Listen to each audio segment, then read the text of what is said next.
Hey friends, Peggy Hall back with you from thehealthyamerican.org. I've got rather a short program for you today, but it's something that was so troubling to me that I wanted to make sure that I could share with you what's going on and how you can fight back if you find yourself in this situation as well.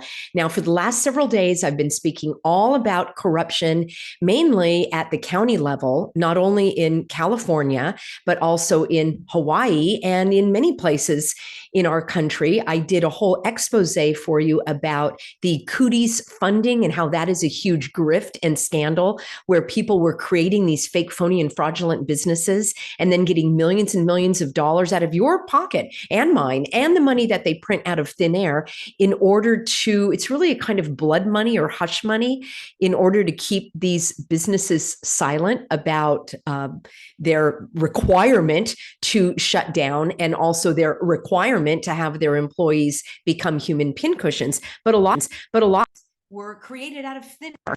And I also exposed that for you related to the corruption in my own county of Orange and how the Orange County supervisor, Andrew Doe, has been funneling millions of dollars into his daughter's suddenly created nonprofit. And wouldn't you know, she's 22 years old with zero work experience. So of course, this is not a money laundering scheme at all. And I want to bring you a comment about that from another fellow Orange Countian who has actually worked in the county.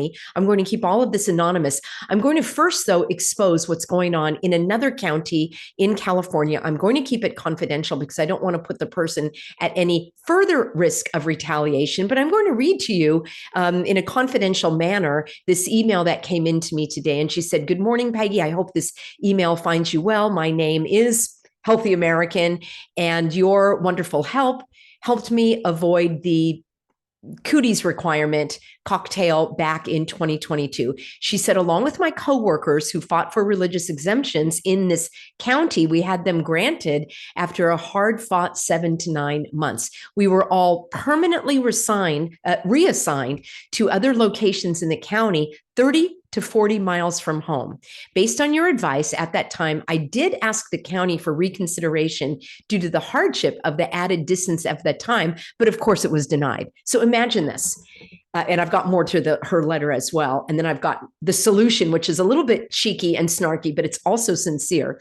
So imagine this. She got her exemption. And remember, you're not requesting anything. You are stating, you are actually informing your employer of your rights. Some of you still are mistaken on that. And I'm not sure why your mind is closed to the truth that you are simply stating your rights. You are standing up for your rights. And there are religious rights in this country, and I'm going to fight for them. So yes, this is a legitimate way to go about letting your employer know that you are giving no consent based on your ethical, moral, or religious beliefs. I think it's fantastic. Why not use that key to unlock the door? I mean, it's a no-brainer for me. But many of these individuals are working for criminals. And of course, criminals don't follow the law. And when we're dealing with public serpents, those officials or those that are working for, let's just say, county governments or city governments or state governments, they are the worst of the worst of the worst. So she said, I took the position at that time of relocating, even though I had to drive 40 miles because I was just a year and a half away from retirement. She said, honestly, though, I did feel I was blessed being sent to this newly reassigned position, and I love my new department. I telework 2 days a week. And then, so she's working at home 2 days a week. And then she says, I drive in for 3 days. And I was going to retire, but since I love my coworkers and my new department, I realized I don't want to retire and I want to stay a little bit longer until the special anniversary coming around in July. I don't want to give too many details coming up. She said, however, this week, along with two of my other coworkers who also are not human pincushions, received an email saying that they were very pleased to inform me that I was being requested to return to my former division, which is 79 miles away from my house.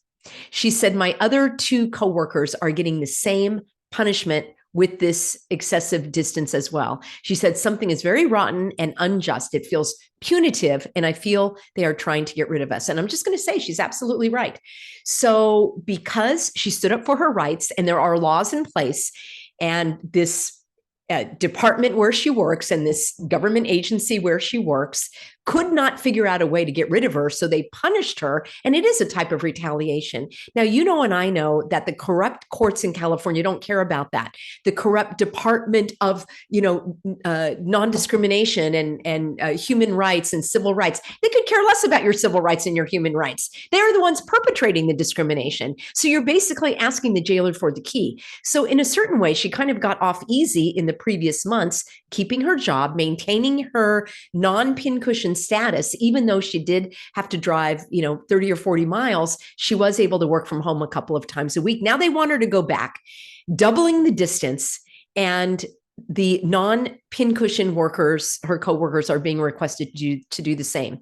She said, how could this be after I've been working fine in my new department with new coworkers in a position that I love, at a place that I love? What can I do about this? She said the ones that did become pincushions, they're not being asked to drive these long distances. Only we are being discriminated against. And friends, this happened again and again and again. And dare I say again, especially at the county levels related to school districts in California. These teachers that got their exemptions were then told that they had a new job, but they were in a pool of teachers and that they might not get an assignment. Even though they got their exemption, well, there might not be a contract for them because now they were going to be working remotely. And there were so many teachers that wanted to work remotely that, they might not just have a job out there for them. That's exactly what happened to me at the community college level. Well, not exactly. They did not ever give me another contract because they didn't like the work that I was doing outside of the school. And of course, I've been in, higher education for 30, however many years of my career. And they just couldn't see fit to renew my contract. And you know what? Good riddance. That's what launched the Healthy American. And I'm far too busy with this full-time job than to give any of my time, effort, energy, resources, or God-given breath to any further public education in California. I fight against that. My entire career was teaching teachers how to teach student-centered learning, or how to create student-centered learning opportunities so that we could outwit these horrible structures that were in place related to public education. Topic for another day. But because we're talking about government agencies, this woman also went to her union rep, and the union rep claimed that there were other people that drive those distances every day. And she thought, well, those people probably chose to take that job at a distance, whereas she didn't.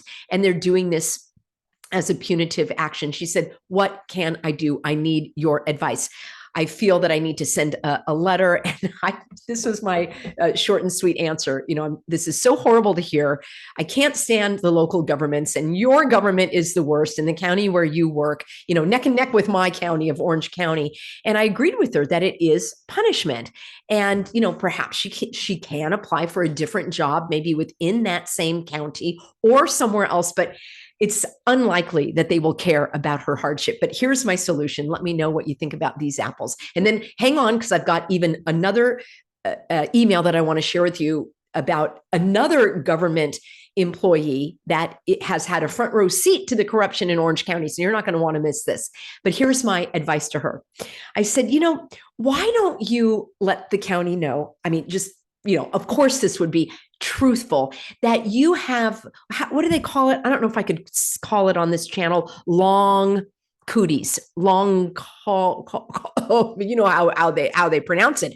It's called long cooties. Like you have all of these symptoms that, mimic other kinds of illnesses and diseases, but apparently it is directly related to this long cooties situation. And I would tell the county that it is very unsafe for you to go to your department and that you request that you work remotely, because the safest place for you to be is at home. You would not want to put anybody at a hardship. You certainly would not want to be a direct threat. Isn't that what they said you were previously, that you were a direct threat because of your non-pincushion status? So I would turn the table on the tyrants and let them know that it is going to be a direct threat for you to drive the 79 miles to this new department and infect everyone with your long cooties condition. So them are the apples that I have for that solution. Now, let me turn my attention to another email that I got, and this has to do with somebody that has a ringside seat to the corruption with Andrew Dodo and the others. All right, friends, I'm not going to use this individual's name, of course. I think she and I and many others are going to have to go into the witness protection program or something, because we certainly don't want the bad guys after us now, do we? So please continue with your prayers of protection, because things are getting a little heated here as I'm uncovering the unbelievable corruption in Orange County, especially within the Vietnamese community. Just calls it as it sees it. I've got evidence for that. So here is a former government employee who worked in Garden Grove and Westminster, in these cities that are heavily influenced and impacted by the Vietnamese community. And I guess I have to have another disclaimer. Like, I love the Vietnamese culture. I love all of my ESL students. I love different countries, different cultures. I have nothing whatsoever against legal immigrants in this country, but I have everything against corruption, all right? So there's my disclaimer. She said, it is wildly ironic, but not surprising, about this Orange County corruption going even deeper. She said, given the way this Vietnamese community functions, all right, this is her letter to me. In my capacity as a governmental employee, I worked in Little Saigon and Koreatown for over 10 years. She said, I was privy to unmitigated nefarious and illegal dealings. There are multiple so-called coffee cafes. And I know about these in Little Saigon called, I didn't know about this one I'm about to share with you, but I know of these cafes. Just as in a little aside, some years ago, I remember somebody talking about how great the Vietnamese coffee is, and that you've got to get a Vietnamese coffee the way it's made. And I think it's sweet and it's got milk or something in it. I had never had a Vietnamese coffee. I happened to be driving through Little Saigon, and I saw a little coffee shop. I thought, I'm going to stop in there and I'm going to get myself a Vietnamese coffee. Well, I went in and it was very bustling and there were people at tables. I just wanted a to-go cup, of coffee. I don't know whether it was my appearance or maybe I'm just a very off-putting sort of character, but I was never waited on. Yeah, I was never waited on. I waited for about 5 minutes and other people are getting their orders taken and coming up in front of me. It's like I was invisible. So perhaps that was just an interesting little aside that I wanted to share with you, but perhaps it's a good thing, because at the Cafe Miss Cutie, I'm reading from her email, Cafe Dang and others, she said these places are rife with human trafficking. They bring girls over from Vietnam, give them, okay, I'm not going to go into all the details here, do things to them, and then they are forced to work. And she describes the kind of clothing that they're forced to wear, and they work in these coffee shops in order to pay for their citizenship. Further, these locations are constantly being raided by the Franchise Tax Board, the Garden Grove SWAT team, the California Lottery Law Enforcement Division, and the like, for the egregious and multi-million-dollar illicit business of illegal gambling, gaming, and betting. She said the underhanded corruption and action furthers when licenses are pulled and the next day new licenses are submitted in the city in the names of family members or friends. The corruption is rampant in this community. I, for one, am glad I don't live there anymore. I have not been there in many years, and I actually don't plan on going there for very evident reasons. So there you have it, friends. I just wanted to share with you what is going on with my continued coverage of government corruption. Tomorrow, we're going to be looking at federal corruption, and I am pulling together all of my notes about Mayorkas and what he is involved in terms of facilitating the invasion of illegals from Central America, giving millions and millions of dollars to a Jewish group who is helping people get through this certain area. I'm going to be talking all about it, the Darien Gap. So this is very troubling. It will come with a vomit warning, and I'll have that for you very soon. Thanks for being on board with me, friends. Have a great rest of the day, and I look forward to seeing you in tomorrow's broadcast.